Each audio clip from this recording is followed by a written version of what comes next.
blank screen. But I was thinking about what I was going to tell today, or a little tale. But instead I thought that I was going to go ahead and tell a story about this couple experiences I was in. So, who's from Texas? Anybody? Anybody? All right. So, there's this place in North Texas. It's called Goatman's Bridge. So, a little side story about Goatman's Bridge is back in Denton, Texas, a long time ago. But there was a successful black man. He was a goat herder, and there were some. He became very popular. Everybody knew him in the town. Everybody respected him. But there was a group of people that did not like him. They came to his house and they tried to kill him. But they threw him over the bridge, and when they looked over, his body wasn't there. Well, there's this mythical legend now that he haunts this bridge. Well, me being a dumb high school kid I didn't go once. I went like 9 times. So I went to this bridge, searching out for this supposed ghost. Yeah, I saw him. It was weird. But me and my friends, after like the 9th time of going, because we're like, yeah, this is fake, but we'll just go again. Step out on the bridge, take one step, temperature drops about 40 degrees. It's probably 80 degrees, Texas night, doesn't get very cold. But it was like, I was shivering. I was like, all right, this is weird. So, me and my friend, we both got out our phones, and we were just like, yeah, we'll record this. We'll like walk around, just be dumb, And we recorded it, walked across the bridge, nothing happened.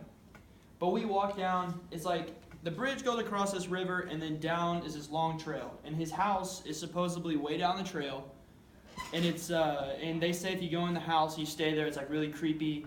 It's like an old wooden shack that's kind of just like torn down, trees are growing through it, blah, blah, blah. It's like, you see those scary movies, people walk in the woods, they go in this house, they don't come back. But hey, I was going to go do it, why not, I'm invincible. So we start looking for it, and we get in this really weird part of the woods. Like, it's like, we're deep in there. We don't know where we are. Like, cell service is running low. Batteries are running low. It's like Survivor Man.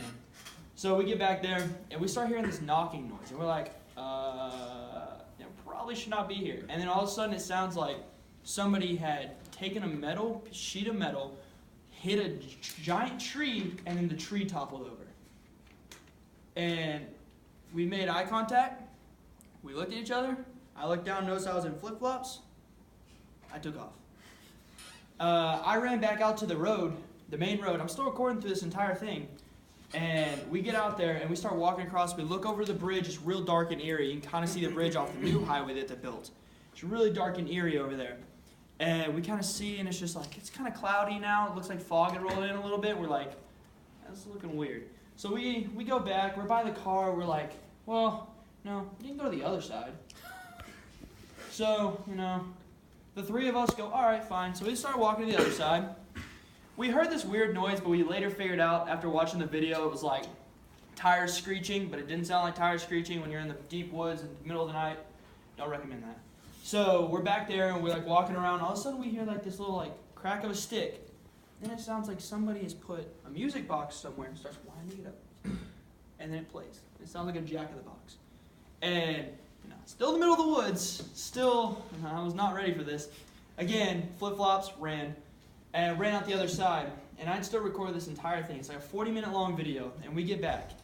And being dumb kids we're like, oh, we're going to edit this. We're going to put it on YouTube. Ghost Encounter. We're going to get famous. So I was just being stupid one night, sitting in my room, lights off, headphones on, and I was just watching it. And I stopped it at one point. There's 2 white dots on the bridge. And then I played it again. They moved. And they moved again. It's like a 3 or 4 still frames, and then they were gone. And this was all just me taking pictures, and on my phone, I was like, that's really weird. And then, on the way back, when we walked across the bridge, there was, the bridge is about probably 50 feet up, and then the bottom's like a river or creek. It's not full, but it's got running water. And there's just this orange figure standing on the riverbed, and it looks like he's got horns, and it's weird. It's really scary, and I was like, we looked at this, and I was like, all right, I gotta call my friend. So I was like, Mason, dude, you gotta come over here. Look at this. You gotta come see this. And he comes over, he takes one look at it and goes, I ain't never going back. He's like, I ain't going back there again. That's scary. And I was like, yeah, no, bad idea. Well, 2 weeks later, we went back. And actually, that was the last time I went back. because, still a college or high school kid at this point, being stupid, but I walked on the bridge. I felt really weird. Like, it was like this last time, I was like, this feels really weird. I went home that night, and I got really sick. Like, I was sick for about a week after that.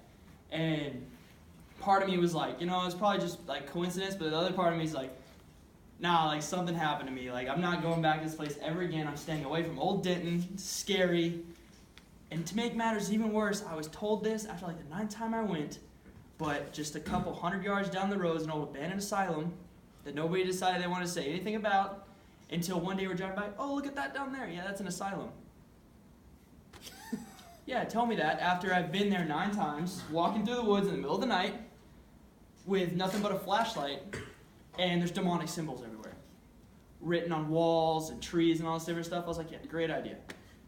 So what I learned from this story is, don't be stupid, don't mess with ghosts, but have fun.